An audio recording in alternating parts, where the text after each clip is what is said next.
몸이 영 좋질 않아서 처음으로 가게 문을 닫고 집에 왔어요. 얼마 전 남편과 이혼을 하면서 정신적으로, 육체적으로 많이 지쳤던 모양입니다. 이후로 한 번도 어디 가서 속 시원하게 터놓지도 못했으니 그 피로가 쌓이고 쌓였던 모양이에요. 그래서 고민 끝에 이렇게 사연을 적어봅니다. 마치 대나무 숲에서 임금님 귀는 당나귀 귀라고 외치는 것 같네요. 여기다 다 털어놓고 나면 제 마음이 좀 편해질까요? 이혼하게 된 이유를 말씀드리려면 저와 남편의 배경을 먼저 설명드려야 할 것 같네요. 일단 저는 서울에서 몇 손가락 안에 드는 대학을 졸업했습니다. 이후로는 대한민국 사람이라면 한 번쯤은 들어봤을 법한 회사에 들어갔네요. 이제서야 말이지만 하고 싶었던 일이라기보다는 그렇게 사는 게 맞는 것 같았어요. 대학을 졸업하고 안정적인 직장을 갖는 것, 그것 말고 다른 길은 생각해 본 적이 없었습니다. 하지만 직장 생활을 4년 정도 하다가 때려쳤어요. 회사 생활에 적응을 못하고 그랬던 건 아닙니다. 오히려 처음 하는 사회생활이다 보니 의지와 열정도 있었고 패기도 넘쳤지요. 주중주말 할 것 없이 제 한 몸을 바쳤다 표현해도 좋을 만큼 열심히 일했어요. 하지만 그 때문인지 한 번은 사무실에서 쓰러지고 말았습니다. 그 길로 바로 앰뷸런스 타고 응급실을 가게 되었지요. 병원에 누워있는데 문득 그런 생각이 들더라고요. 이렇게 사는 게 맞나? 죽기 살기로 일해서 회사 좋은 일만 시키는 건 아닌가? 이 정도 열정이라면 뭐래도 난 잘할 수 있을 것 같다는 겁이 없었던 거지요. 돌이켜 생각해보면 솔직히 회사 생활이 마음은 편했습니다. 제가 그랬다는 건 아니지만 설렁설렁 시간만 때워도 한 달에 한 번씩 돈 들어오잖아요.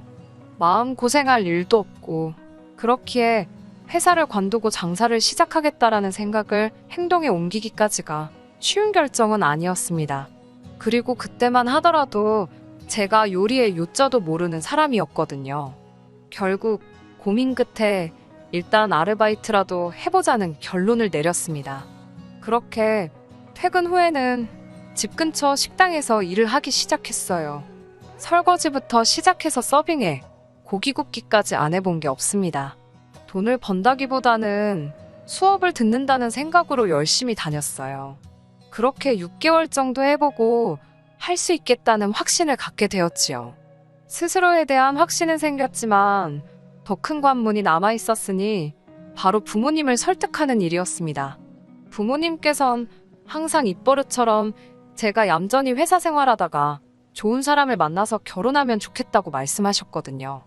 그런 부모님께 제가 식당에서 일을 하고 있다는 것과 앞으로 식당을 차릴 거라고 했을 때 어떤 반응이셨을지 상상이 되실까요? 어머니께선 굳이 왜 사서 고생을 하려 하냐, 배부르고 등 따시니까 딴 생각을 하는 거다. 이제껏 고생의 기억자도 모르게 키워놨는데 왜 험한 길로 가려고 하냐. 너무 속상해 하셨습니다. 하지만 아버지의 반응은 달랐어요. 아버지께선 그 정도로 노력을 해보고 하는 이야기라니 말리지 않으시겠다며 사업도 다시 일어날 수 있을 때 해보는 게 좋다. 이렇게 된 거 한번 열심히 해보라고 절 응원해 주셨지요. 나중에 들었는데 아버지께서 저에게 그렇게 말씀해 주셔서 어머니께 엄청 혼나셨다고 하더라고요. 아주 그냥 딸내미 고생하라고 고사를 지내지 그랬냐면서요. 아, 저희 부모님은 사이가 좋으신 분들입니다. 그리고 마침내 저는 입사한 지 6년 차가 되던 해에 회사를 나왔습니다. 친구들과 지인들의 반응은 크게 두 갈래로 나뉘었어요. 대단하다와 미쳤다였지요. 모두 다 응원이라 생각하고 회사에서 멀지 않은 곳에 위치한 신축 오피스텔 상가에서 배달 전문 국밥집을 열었어요. 그리고 음식점은 제 예상보다 빠른 속도로 성장해 나갔습니다. 오픈한 지 4개월 만에 저 혼자서는 감당하기 어려울 만큼 주문량이 늘었거든요. 물 들어올 때 노저우라 하잖아요. 저는 고민 끝에 조금 더 큰 평수의 가게로 위치도 옮겼고 배달만 하던 가게에서 내부에서 식사도 가능한 식당으로 규모를 키웠습니다. 배달만 하던 때와 달리 홀손님을 받기 시작하자 아무래도 자주 오시는 단골 손님들과 친분도 쌓이기 시작했어요.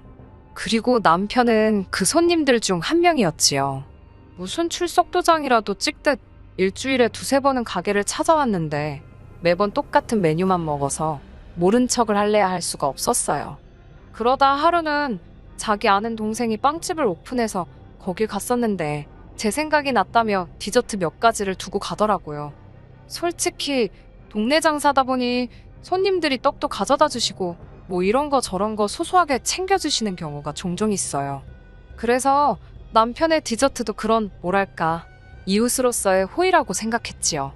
하지만 남편의 간식 공세는 점점 빈도수도 잦아졌고 가격대도 높아져 갔습니다. 단순히 이웃의 호의라고 생각하기엔 조금씩 불편하게 느껴지더라고요.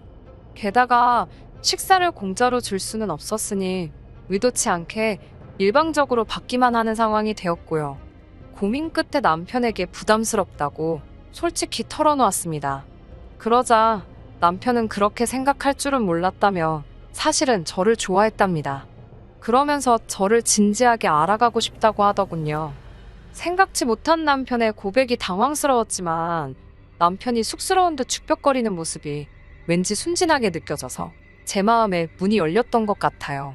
저는 남편에게 생각해보겠다 했고 그렇게 일주일 후 저희는 정식으로 사귀는 사이가 되었습니다. 남편은 중소기업을 다니는 평범한 직장인이었습니다. 벌이가 넉넉한 건 아니었지만 사람과 사람이 만나는데 돈이 전부는 아니잖아요. 성실하고 자상한 남편의 성격을 보고 결혼을 결심했습니다. 사실 이 밖에도 남편은 여러 가지 좋은 점이 있던 사람입니다만 결혼해서 이혼까지 한 마당에 제가 전 남편 추켜 세워서 어디다 쓰겠어요? 그냥 제가 바보같이 남편의 성격 하나만 보고 결혼을 결심한 게 중요한 거고 어리석었던 거지요. 남편에게는 위로 나이 차이가 제법 나는 누나가 한 명 있습니다. 결혼 전에는 만나보지 못했고요. 사실 제가 몇 번이고 만나보고 싶다고 남편에게 말은 했었거든요. 주변에서는 신우될 사람을 못하러 만나고 싶어 하냐며 저더러 특이하다, 이상하다 했지만 저는 어차피 한 가족이 될 사이인데 미리 친해져서 나쁠 게 있나? 그렇게 단순하게 생각했어요. 또 저는 남편과는 달리 외동으로 자랐다 보니 신우가 생긴다기보다는 친한 언니가 생기는 거라고 한마디로 멍청한 착각을 하고 있었거든요. 아무튼 남편에게 왜 당신 누나는 날 만나고 싶어 하지 않아 하냐니까 남편이 축벽거리더니 자기가 쪽팔려서 못 보여주겠답니다. 그리고 그때는 뭐가 쪽팔린다는 건지 남편이 정확히 말해주지 않아서 몰랐는데 결혼 후 제가 직접 겪어보니까 너무나 이해가 되더라고요. 저희 신우는 사고방식이 아주 글러먹었습니다. 상식이라는 게 없고 지 멋대로이지요. 자기한테 불리한 상황이 되면 보통 사람들은 잘못을 인정하고 사과를 하면서 어떻게든 상황을 수습하려고 하잖아요. 그런데 신우는 그런 게 없습니다. 잔머리를 쓰거나 거짓말을 해서 상황을 모면하려고 하지요. 게다가 이기적이기도 얼마나 이기적인지 남의 사정이란 건 안중에도 없습니다.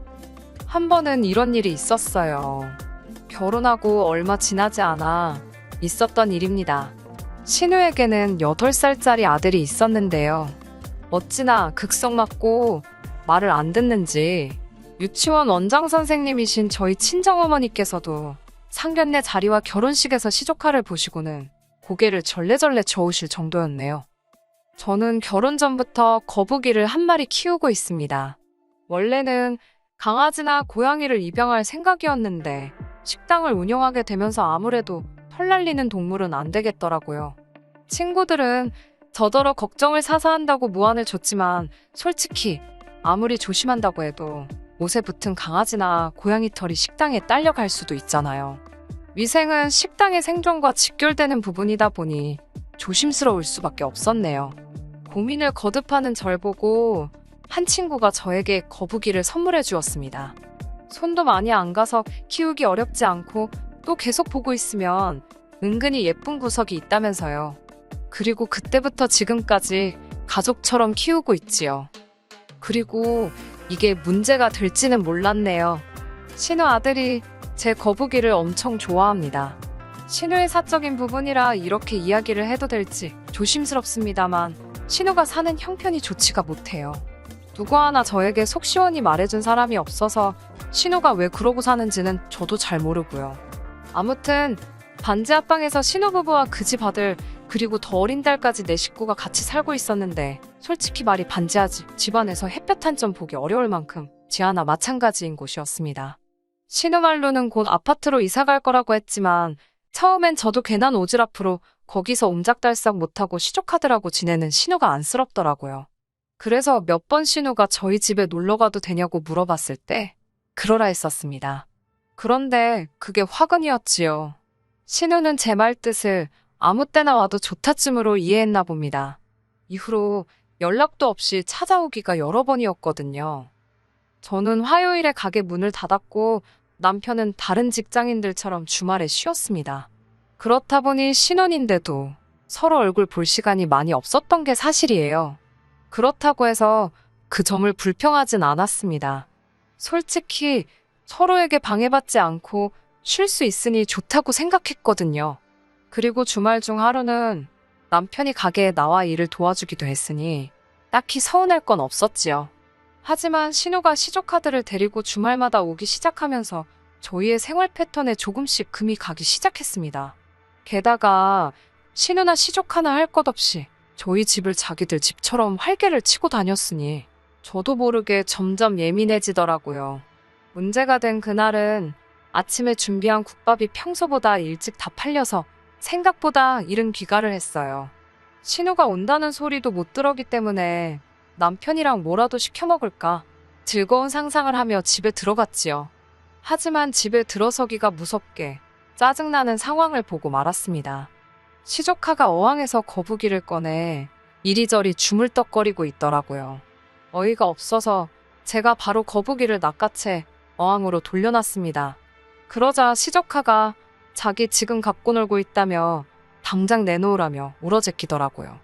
신우가 어디선가 불이 나게 쫓아와서는 그까짓 거북이가 자기 아들보다 중요하냐며 소리를 꽤 질렀고요.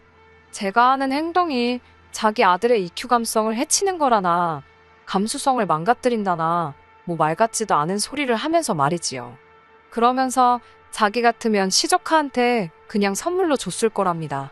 제가 황당해서 신우한테 동네 수족관 가서 하나 사주라고 그랬어요. 얼마 비싸지도 않다고요.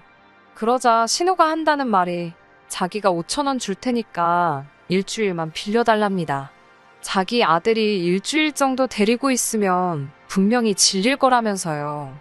엄연한 생명체인데 그걸 돈 주고 빌리려는 신우의 사고방식이 도무지 이해가 되질 않아서 정말 입을 떡 벌리고 신우를 쳐다봤습니다. 그래도 저 신우를 이해해 보려고 했습니다. 애가 하도 찡찡대고 그러니 정신사나워서 실언을 한 거겠지라고요. 하지만 신우의 성격 자체가 문제가 있다는 걸 알게 되기까지는 오랜 시간이 걸리지 않았습니다. 하루는 남편이 저에게 오늘만 차를 바꿔 타면 안 되겠냐고 묻더라고요. 평소에 남편은 외제차인 제 차는 부담스러워서 끌기 싫어하는 사람이었기 때문에 그런 남편의 제안이 꽤나 의아했어요. 하지만 오래지 않아 남편의 의도를 알아차리게 되었네요. 남편이 저에게 그런 이야기를 꺼냈던 건 바로 신우 때문이었습니다. 신우가 친구들과 모처럼 만나기로 했었대요. 그런데 신우가 저희 남편에게 그 약속 이야기를 하면서 제 차를 좀 빌려달라 하더랍니다. 남편은 그러면 누나가 직접 이야기하라 했대요. 그런데 신우가 자존심 상한다고 어떻게 그런 소리를 하냐면서 너는 네 누나가 네 마누라한테 아쉬운 소리 하는 게 보고 싶은 거냐며 악다구니를 썼다네요. 그 기세에 눌린 남편이 결국 저에게 말도 안 하고 제 차를 신우에게 가져다 주었고요. 제가 이 사정을 알게 된 건 신우가 사고를 냈기 때문이었습니다. 막말로 티나 안 나게 조심히 타지 이게 다 무슨 일인가 싶어서 짜증이 몰려오더라고요. 남편과 신우가 잔머리를 굴려 저 몰래 제 차를 가져갔다 보니 보험이고 뭐고 아무런 대비책도 없었거든요. 큰 사고는 아니었지만 결국 상대방에게 현찰로 300을 주기로 하고 대신 법적인 절차는 밟지 않는 쪽으로 이야기가 되었습니다. 그리고 상식적으로 이 일은 신우가 수습하는 게 맞다고 생각했기에 300을 달라고 했어요. 그러자 신우가 보이는 반응이 아주 가관이었습니다. 아주 정색을 하면서 그걸 자기가 왜 내냐고 저에게 따지더라고요. 그러더니 대뜸 저희 남편한테 뒤집어 씌우는 게 아니겠어요? 보험도 안 들고 자기한테 차를 가져다 준 제 남편이 잘못한 거라면서요. 그러면서 절대로 300은 못 준다고 아주 어깃장을 놓았습니다. 제가 신우였으면 이후로는 솔직히 올케인 제 눈치가 보여서라도 더는 아쉬운 소리를 안 했을 것 같아요. 하지만 저희 신우는 정말 속도 없더라고요. 합의금 300이 해결되기도 전 신우가 말 같지도 않은 부탁을 해왔습니다. 저더러 집을 좀 빌려달라대요. 저는 처음에 제 귀를 의심했어요. 세상에 돈 빌려달라는 사람은 있어도 집 빌려달라는 사람이 있을 거라곤 상상도 못했으니까요. 제가 그게 무슨 소리냐니까 자기 친구가 미국에서 한국으로 놀러를 오는데 그 친구가 머물 곳이 필요하대요. 신우는 언젠가 기회가 되면 자기 애들을 그 친구에게 보낼 생각을 하고 있다면서 그 친구한테 잘 보여야 된다대요. 제가 어이가 없어서 그럼 저랑 남편은 어떻게 하냐니까 그 식당에 쉬는 방이 있지 않냐입니다. 제가 그게 무슨 방이냐고 한 사람이 간신히 다리나 뻗고 앉는 공간이지 아무튼 말도 안 되는 소리 하지 말라고 했습니다. 그러자 신우는 저더러 사람이 뭘 그렇게 야박하냐며 가족을 위해 일주일만 양보 좀 해주면 덧나냐고요. 그리고 그 집이 제 집이냐입니다. 자기 동생 돈도 들어갔으니 자기 동생이 허락하면 저도 할 말 없는 거라네요. 결국 신우의 억지를 도무지 감당할 수 없던 제가 남편에게 이 상황을 전했습니다. 남편에게 신우와 잘 좀 이야기를 해서 상황 좀 해결해보라고 했고요. 그러자 남편이 한다는 말이 이게 다 신우가 돈이 없으니까 먹고 살기가 빠듯해서 자격지심까지 생기고 그런 것 같다며 뜬금없이 이참에 저희 가게에서 일이라도 시키면 어떻겠냐입니다. 제가 어이가 없었지만 100번 양보해서 그럼 애들은 조카들은 어쩌냐고 물었습니다. 그러자 남편은 정말 별거 아니라는 듯 가게 한쪽에서 숙제도 하라 그러고 거기서 데리고 있으면 되지 않냐고 저에게 오히려 되묻더라고요. 어처구니가 없어서 진심이냐고 물었더니 남편은 한 가족이니까 서로 돕고 살면 좋지 않겠나 싶어 해본 소리랍니다. 남편에게 지금 신우 자격지심을 나더러 어떻게 좀 해보라는 거냐고 그걸 왜 내가 품고 가야 하냐고 물었습니다. 가뜩이나 자동차 때문에도 스트레스 받아 죽겠는데 신우는 집 타령을 하고 있질 않나. 근데 당신까지 왜 말인지 방군지 분간을 못하냐고 되는 대로 쏴붙였네요. 결국 이후로 3, 4일 동안 똑같은 이야기로 몇 번의 실랑이가 있었고 급기야 남편은 그러면 신우 친구가 어디 호텔에 머물 수 있게 우리가 얼마 좀 보태주잡니다. 진짜 이때는 욕이 튀어나오려고 하더라고요. 제가 그걸 왜 내가 보태줘야 하냐니까 남편이 한다는 소리가 저더러 어쩌면 그렇게 손해를 하나도 안 보려고 하냐입니다. 욕심이 사납다대요. 그 소리를 듣자 비로소 정신이 들더군요. 내가 왜 이런 소리까지 들어가며 이 사람과 살아야 하는 거며 신우를 감당해야 하는지 말이에요. 더는 참을 수가 없어서 남편에게 헤어지자고 했습니다. 남편은 어이가 없다는 듯 알겠다고 자기가 신우를 안 보고 살면 되는 거 아니냐며 그때부터 입술은 내밀고 매사 툴툴거리고 다니더군요. 이혼을 하자는데도 제가 쇼를 한다고 생각했는지 전혀 진지하게 받아들이는 구석도 없었고 마치 저랑 기싸움을 하려 드는 것 같았지요. 신우랑 연락을 끊는다고는 하지만 그게 쉬운 일도 아닐 테고요. 피는 물보다 진하다는데 그걸 어떻게 끊어놓겠어요? 그리고 솔직히 그 밖에도 재산이라던가 여러 가지 요인들을 고려해봤을 때 저는 남편과 결혼 생활을 유지한다고 해서 저에게 나아질 건 아무것도 없겠더라고요. 그래서 결국엔 이혼했습니다. 아, 이런 계산을 결혼 전에 할 수 있었다면 얼마나 좋았을까요? 남편과 제 사이에는 아이도 없었고 생활비를 제외하곤 각자 돈 관리를 하고 있었기 때문에 이혼 과정은 어렵거나 복잡하지 않았습니다. 이후로 저는 처음 장사를 시작했던 초심으로 돌아가 열과 성을 다해 가게에만 신경 쓰고 있습니다. 이혼까지 하고 돌아보니까 삭막하게 들리겠지만 절 배신하지 않는 건 돈밖에 없다 싶더라고요. 그래서 오늘도 열심히 돈 벌고 왔네요. 그 300은 이혼할 때 남편 몫에서 제가 셀프로 정산했습니다. 남편은 그런 법이 어딨냐고 따졌지만 저도 지지 않고 내 차를 나한테 말도 안 하고 네 누나한테 가져다 준 거부터가 범죄라고 한번 민사라도 걸어볼 거냐고 맞불을 두니 입을 딱 다물던걸요? 이후로 남편이나 신우나 어떻게 살고 있는지 정확히 들은 바는 없습니다. 관심도 없고요. 지들 멋대로 살겠지요. 뭐 제 알바인가요? 그래도 여기 와서 신나게 한 20분 떠들고 나니까 마음이 좀 개운해지네요. 내일은 오늘보다 더 힘내보겠습니다. 저한테 응원의 박수 좀 부탁드려요. 끝까지 들어주셔서 감사합니다. 오늘의 사연은 여기까지입니다. 구독과 좋아요, 알람 설정 부탁드리고 더 좋은 사연으로 다시 찾아뵙겠습니다. 감사합니다. 신바람 사연 아파트 오늘의 사연 시작하겠습니다. 안녕하세요. 30대 중반의 여성입니다. 날씨가 갑자기 추워져서 그런지 문득 옛날 생각이 나네요. 뭐 옛날이라고 해봤자 3년 전이지만요. 지금은 자유로운 몸이지만 그때는 쫌생이 남편과 그지 같은 시댁에 묶인 몸이었답니다. 왜 그렇게 참고 버티느라 고생을 했는지 모르겠어요. 이렇게 놔버리니까 편한 걸 말이에요. 다 지나간 일이지만 굳이 이렇게 여기 와서 제 사연을 털어놓는 이유는요. 아무렇지 않은 듯 살아가다가도 10월만 되면 가슴 한 구석이 갑갑해지더라고요. 아무래도 제가 10월에 이혼을 해서 그런가 봅니다. 친구들은 이미 제 사정 알 만큼 다 아는데 거기다 무슨 사골 우려먹듯 또 이야기하기도 뭐하고. 그래서 오늘은 익명의 힘을 빌려 여기서 털어놓아 보려고요. 저는 지방의 한 도시에서 디저트 카페를 운영하고 있습니다.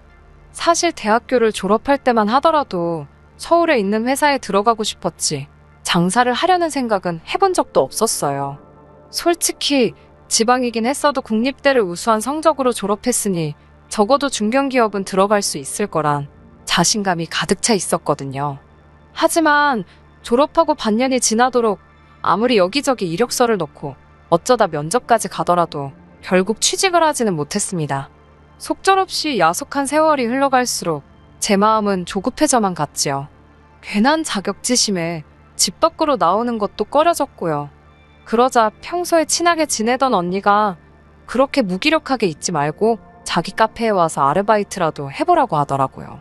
돈을 번다는 생각보다는 하루에 3-4시간이라도 좀 다른 일을 하면서 시간을 보내는 편이 정신건강에 좋지 않겠냐고요.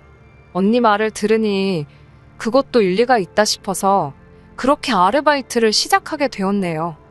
사실 카페에서 일을 하기 전까지는 스스로 쑥스러움도 많이 타고 낯도 많이 가리는 성격이라고 생각했습니다. 그래서 학교 다닐 때도 다른 친구들처럼 아르바이트를 하기보다는 혼자 도서관에서 공부하기를 선호했지요. 그런데 막상 아르바이트를 해보니까 제가 손님들하고 너무너무 잘 지내더라고요. 커피 내리고 디저트 만들고 하면 할수록 이 일이 내 천직인가 싶을 정도였네요. 그렇게 한 1년 가까이 일을 했습니다. 조금씩 남의 가게가 아닌 내 가게를 차리고 싶다는 생각이 들기 시작하던 무렵이었지요. 하루는 언니가 정말 미안하게 됐다면서 결혼할 사람과 이민을 가게 되어 가게를 내놨다고 하더라고요. 이건 기회일지도 모른다는 생각이 들면서 저도 모르게 그럼 이 카페 내가 인수하면 안 되겠냐고 물었습니다. 그러자 언니가 정말 기뻐하더라고요. 언니도 사실 자기의 청춘을 바쳐 만든 이 공간을 포기하기가 너무 속상했다면서요. 그렇게 저는 카페 아르바이트생이 아닌 사장이 되었습니다. 이후로 비로소 뭐랄까요? 일적으로 자리를 잡고 나니까 조금씩 주변 친구들은 어떻게 살고 있는지 눈에 들어오기도 하고 신경도 쓰이더라고요. 대부분의 친구들은 직장 생활을 하며 연애도 하고 있었습니다. 친정 부모님께서도 저더러 너무 일만 하지 말고 나이답게 살라고 그러시더라고요. 그리고 얼마 지나지 않아 지인을 통해서 남편을 소개받았지요. 남편은 저와 마찬가지로 자영업을 하는 사람이었습니다. 제가 운영하던 카페에서 멀지 않은 곳에 꼬치구이집을 하고 있다고 했어요. 처음에 그 말을 듣고 했던 생각은 꼬치구이라 요즘에도 장사가 되나? 그게 아무래도 제가 장사를 하다 보니 누가 무슨 장사를 한다는 소리를 듣거나 못 보던 가게를 보게 되면 매상부터 궁금해지더라고요. 직업병 같은 거예요. 남편은 저보다 4살이 많았고 이번 가게가 3번째 가게라고 했습니다. 앞에 2가게는 권리금을 받고 넘겼다고 했고요. 나중에서야 그 말도 거짓말이란 걸 알게 되었지만 남편을 소개받을 당시만 해도 소개를 해준 지인도 그런 세세한 속사정은 몰랐던 것 같고 저도 꼬치꼬치 따져 물을 순 없었으니 남편의 말을 고지고대로 믿었네요. 솔직히 이 거짓말 때문에 남편과 결혼도 약속했다 말해도 과언이 아닙니다. 저랑 4살 차이밖에 안 나는데 권리금을 받으면서 사업을 팔고 또 새로운 일을 시작하고 추진력도 있고 생활력도 있구나 싶었거든요. 소위 사업적으로는 머리가 튼 사람이라고 믿었습니다. 배울 점이 많은 사람이라고 생각하니 뭘 해도 멋져 보였달까요? 눈에 콩깍지가 제대로 씌었던 거지요. 하지만 막상 남편과 부부의 연을 맺게 되어 같이 살아보니 이건 아니다 싶은 게 한두 개가 아니더라고요. 말이 나와서 말인데 솔직히 어떻게 결혼까지 이르게 되었는지 제가 이야기하면 이야기하는 제 속도 터지고 듣는 사람도 속이 터질 거예요. 하긴 이제 와서 숨겨서 뭐 하겠어요? 앞서 말씀드렸다시피 저는 사랑에 눈이 멀어 남편의 성격을 제대로 알아채지 못했습니다. 그래서 남편이 결혼하자고 했을 때도 조금도 고민하지 않고 좋다고 했어요. 이후로 양쪽 부모님들을 모시고 상견례도 했고 모든 것이 원만하고 순탄하게 흘러가는 듯 했지요. 특히 남편은 하루빨리 저랑 같이 살고 싶다며 결혼 준비에 속도를 내더라고요. 그때는 당연히 그런 남편의 모습이 좋았지요. 의심은 전혀 못했고요. 하지만 청첩장을 다 돌리고 나서야 남편이 폭탄 선언을 하더라고요. 사업상의 이유로 자기 돈이 여기저기 다 묶여 있답니다. 그래서 당장 결혼식을 비롯해 신혼살림에 동원할 수 있는 돈이 많지가 않다고요. 1억을 해주네, 외제차를 사주네 하던 시댁도 남편과 비슷한 소리를 했습니다. 확실한 투자처가 있어서 급하게 그쪽에 돈을 넣어두었다는 거예요. 당연히 저는 크게 실망했고 남편에게 크게 화를 냈습니다. 가정가구 다 계약해놓고 집도 잔금만 치르면 되는데 이제 와서 그런 소리를 하면 어떡하냐고 처음으로 남편에게 큰 소리를 냈던 것 같아요. 남편은 몹시 난처한 표정으로 정말 미안하답니다. 자기도 이렇게 될 줄은 몰랐다면서 진심으로 저에게 용서를 구한다 했어요. 이게 만약 제 이야기가 아니라 친한 친구의 사연이었다면 당장이라도 때려치라고 그 남자 이상하다고 했을 겁니다. 하지만 막상 제 자신에게 이런 일이 닥치니 파혼은 무슨, 파혼이란 2글자도 생각이 나지 않았어요. 부끄럽게도 당장 눈앞에 닥친 잔금이라던가 계약들은 어떻게 정리를 해야 할지 그런 고민만 했습니다. 그러다 비로소 파혼을 해야 하나 싶었을 땐 사람들이 얼마나 수군거릴지, 부모님께서 저 때문에 얼마나 창피하실지 같은 철없는 생각들만 들었지요. 결국 저는 돈 관리는 각자 하고 결혼 비용은 어떻게든 반반 부담하는 조건으로 결혼을 진행하게 되었습니다. 그렇게 남편 돈 5천과 제 돈 8천 그리고 대출을 받아 결혼식부터 전세집까지 해결해야 했네요. 그래도 그때까지는 남편이 계속해서 미안해하는 모습을 보였기 때문에 저도 속이 상했던 거지 남편이 믿거나 원망스럽지는 않았습니다. 사람 일이라는 게 사업도 그렇고 인간관계도 그렇고 항상 마음먹은 대로 되는 것만은 아니잖아요. 배우자로서 남편이 얼마나 힘들고 답답할지 그 마음을 이해하려고 했습니다. 그리고 솔직히 제가 시부모님이었다면 이런 며느리인 저에게 미안하고 한편으론 고맙고 그랬을 것 같아요. 하지만 저희 시부모님은 전혀 다른 각도로 이 상황을 지켜보고 계셨습니다. 남편과 저는 생활비 통장에 각자 150만 원씩 넣고 나머지는 알아서 관리하기로 약속한 상태였어요. 남편도 남편의 사업장이 따로 있고 저도 제 사업장이 따로 있는 데다가 이게 저희들이 같이 시작한 사업이 아니다 보니 서로 참견하지 않기로 했었지요. 하지만 시부모님께서는 결혼도 했으니 제 사업보다는 남편 사업이 우선시되어야 한다는 주의셨습니다. 그래서 저희가 생활비를 제외한 돈은 각자 관리한다는 이야기를 들으셨을 땐 크게 불편해하시더라고요. 사실 그 무렵 남편 매장의 매출이 급격히 떨어지고 있었거든요. 저는 꼬치구이라는 음식은 대중적이니까 나이 상관없이 누구나 와서 먹을 수 있게 해야 한다고 조언했어요.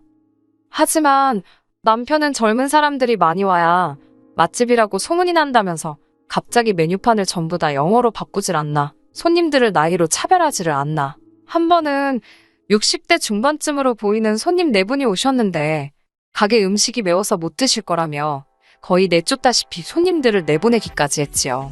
그 광경을 보곤 정말이지 제정신인가 싶었고 달리 뭐라 할 말이 없더라고요.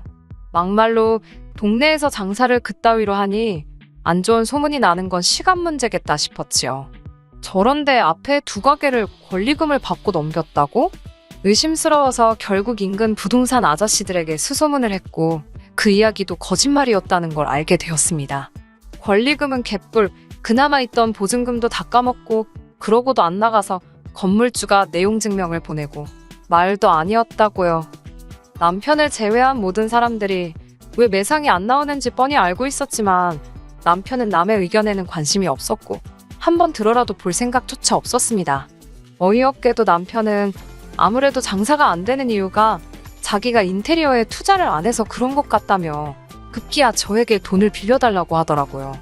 고민 끝에 부부이기 전에 사업가 대 사업가로 돈거래는 안 하고 싶다고 딱 잘라 선을 그었지요. 그러자 남편은 어떻게 부부 사이가 먼저지 남편이 죽게 생겼는데 넌 팔자 좋게 사업가 타령이나 하고 있는 거냐며 서운하다며 난리를 치더라고요. 그런 남편의 어거지에 저도 그때는 신물이 나서 사업하는데 필요한 돈을 빌려달라니까 당연히 사업가로서 대답을 한 건데 뭐가 문제냐고 저도 지지 않고 받아쳤네요. 이후로 며칠 동안 남편과 저는 계속해서 기싸움을 했습니다. 남편은 제가 냉정하고 매정하다며 너무 무섭다는 소리를 해댔고 저는 저대로 이렇게 무책임하고 무능력한 사람인지 몰랐다고 화를 냈거든요. 심지어 반복되는 싸움에 지쳐버린 저희는 급기야 한 집안 안에서 서로를 모른 채 하기도 했어요. 왜 이런 스트레스를 받아야 하고 이런 마음고생까지 해야 하는 건지 도무지 납득할 수가 없었네요.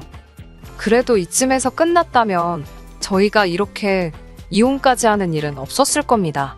부부 사이의 일이니까 부부싸움은 칼로 물베기라는 말도 있잖아요. 그런데 그런 와중에 어머님께서 연락을 해오셨어요. 저에게 너무너무 실망을 하셨다면서 말이지요. 무슨 말씀이신가 들어보니 남편 가게가 잘 되면 결국 그러면 그 돈 누가 쓰겠냐고 다 제가 쓸 거 아니냐입니다. 그런 미래를 위해 투자 좀 한다 생각하고 남편에게 돈 좀 빌려주지. 그걸 그렇게 인색하게 구냐며 절 꾸짖으시더라고요. 결국 참다 못한 제가 남편이 한 거짓말에 대해서 이야기를 꺼냈어요. 남편이 전에도 2가게를 말아먹었고 이번에도 가게 운영하는 걸 보니 영 심상치 않다고요. 냉정하게 말해서 제가 돈을 빌려준 뒤 망하기라도 하면 남편한테 그걸 받아낼 수 있는 것도 아니고 결국 제 살 깎아먹기나 마찬가지라서 보태줄 수가 없다고요. 제발 이해해달라고, 그리고 말이 나온 김에 어머님께서 남편 좀 설득해달라고 부탁을 드렸지요. 하지만 어머님께선 제 이야기를 들으시더니 정말 불같이 화를 내셨습니다. 니까짓게 사업에 대해서 알면 뭘 얼마나 안다고 남편이 하는 일을 가지고 이러쿵저러쿵 말이 많냐고요. 그까짓 돈 몇 푼 있다고 유세 떠는 거냐며 제 꼴 보기 싫어서라도 당신이 어떻게든 도와주실 거랍니다. 저는 그렇게 하시라고 어머님 재산 어머님 마음대로 하시는 거지 저는 아무 관심도 없다고 대꾸했네요. 솔직히 어머님과 대화를 나누는 내내 제가 어머님께 지나친 건 아닌지 신경이 쓰이긴 했습니다. 하지만 만약 이번에 어머님과 남편 뜻대로 해주게 된다면 앞으로도 이 집에서 제 의견이란 없겠구나 싶어서 욕먹을 걸 알면서도 제 고집을 꺾지 않았네요. 그리고 며칠 뒤 기세등등해진 남편이 저에게 한껏 비아냥거리듯 어머님께서 5천만 원을 해주셨다며 자랑을 해왔습니다. 저도 참 웃긴 게 어머님께 마음대로 하시라고 그렇게 호언장담을 해놓고 막상 어머님께서 남편에게 진짜로 돈을 해주셨다는 이야기를 들으니까 왠지 서운한 마음이 들더라고요. 결혼식 때도 아들 빈손으로 장가 보내시고 저희가 전세 계약하면서 고군분투할 때도 모른 척 하셔놓고 그래도 결국엔 잘됐다 싶었습니다. 어쨌든 남편이나 어머님이나 당분간은 절 힘들게 하지는 않겠구나 싶었으니까요. 남편은 4천만 원에 가까운 돈을 들여 가게를 리모델링 했습니다. 솔직히 제가 보기에는 주인인 남편의 마인드가 문제라 장사가 안 되는 건데 가게에만 저렇게 돈을 처발라서 뭐하나? 아니나 다를까 들인 돈에 비해서 오는 반응은 미비했습니다. 하지만 조언을 해주고 싶어도 남편이 영 들을 생각이 없었으니 저도 뭐라 말도 하기 싫더라고요. 어쨌든 남편 사업인데 제가 감나라배나라 할 형편도 못 되었고요. 그런 와중에 제 카페에도 일이 생겼습니다. 저희 카페 바로 옆에는 오픈한 지 얼마 안 된 미용실이 있었는데요. 그 미용실에서 화재 사고가 일어난 거지요. 그나마 새벽이었기에 다친 사람은 없었지만 재와 그 흐름이 저희 카페까지 덮어서 당장은 장사를 할 수 없는 상황이었습니다. 미용실 주인이 너무 속상해하니까 저는 앓는 소리도 낼 수 없었어요. 하지만 제 속도 말이 아니게 쓰렸지요. 그나마 다행히 친정부모님의 조언으로 진작부터 화재보험이다 뭐다 이것저것 잔뜩 들어놓은 상황이었거든요.